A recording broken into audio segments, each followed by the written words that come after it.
ndasubiye kubaha ikaze hano ku Mibereho TV. Ndashima cyane ingene mubandanya mukurikirana ibiganiro bica hano ku Mibereho TV. Amazina yanje nitwa Wize iruta byose, nkaba afise ubumenyi mu byo gutunganya no kubungabunga ubutunzi mu majambo make mu rurimi rw'ikinofunofu.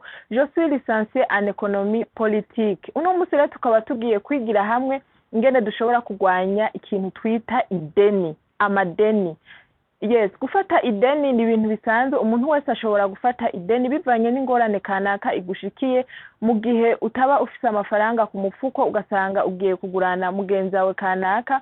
Birashika, biradushikira twese, ariko ikibi nuko ubuzima bwacu bwoba mu madeni. Gihe cyose amadeni, ugasanga ufitiye amadeni abantu benshi batandukanye, ku buryo n'agafaranga iyo kagushikiriye usanga wagiye kuriha ideni, ugasanga ideni ririha irindi deni.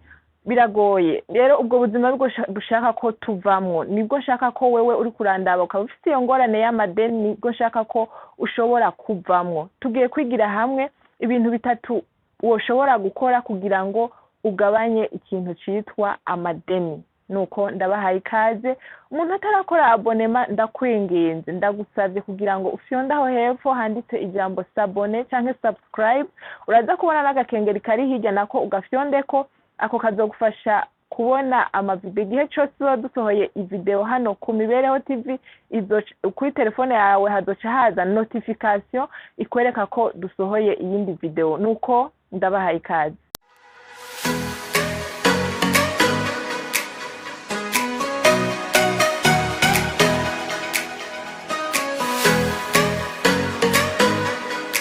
Ikintu ca mbere ushobora gukora kugira ngo ugwanye amadeni nuko wokoresha amafaranga bivanye n'amafaranga winjiza. Aho nshatse kuvuga gute? Nimba nk'akarorero ninjiza ibihumbi 200 ku kwezi cyangwa ibihumbi 300 ku kwezi, ni byiza ko nkoresha amafaranga atarenga ibihumbi 200, kuko ninarenza bya bihumbi 200 nzosanga ninjiye mu madeni. Rero gerageza ukoresha uburyo bivanye n'uburyo bwinjira. Ureke kuba nk'ujya muntu ari hejuru yawe. Ushobora kuba ufise umugenzi wawe kanaka, wewe ku kwezi yinjiza 2,000,000, ariko ugashaka kuba mu buzima, ugashaka gufungura nk'uko afungura, ugashaka kwambara nk'uko yambara, ugashaka kwa musohoka nk'uko asohoka. Aho uzosanga uri mu ngorane. Daba ugerageze ukoreshe amafaranga ari munsi yayo winjiza. Ureke gukoresha amafaranga ari hejuru yayo winjiza. Ibyo bizogufasha cyane kutinjira mu madeni ya misi yose. Abantu ikintu kitugora cyane, ntituzi kuba twebwe nyene, ba wewe nyene, bakuri iyo nivo uriko, bakuri ugo rugero uriko. Ureke kwigereranya n'abandi bantu, ureke kwigereranya n'abandi bantu bamaze ivyabo byamaze gukemuka. Ba wewe nyene, aho ico kintu kizogufasha kutaguma winjira mu madeni.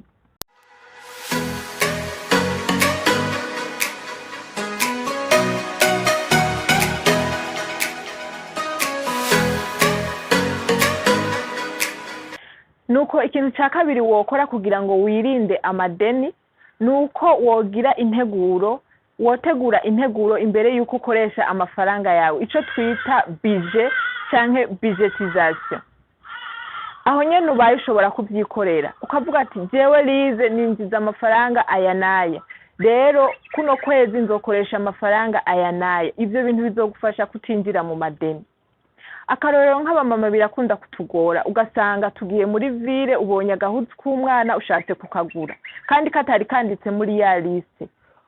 Ugasanga ubonye ikintu kanaka ushatse kukigura, ya mafaranga ugasanga uyahereje mu bintu utari wateguye. Rero iga gukora liste, gukora liste imbere yuko ukoresha agafaranga kawe. Ibyo bizogufasha kuba discipline, bizoguha kugira discipline ku mafaranga yawe. Uzosanga utinjiye mu madeni kuko uzokoresha amafaranga uba wateguye. Nk'ikintu udashobora gutegurira n'ingwara kanaka, ico naco turaza kukibona mu buryo bwa gatatu wokora kugira ngo wirinde kuja mu madeni. Rero gerageza utegure, ubanze wandike, uvuge ati kuno kwezi nzokoresha amafaranga ya naya. Ico kintu kizogufasha kutinjira mu madeni.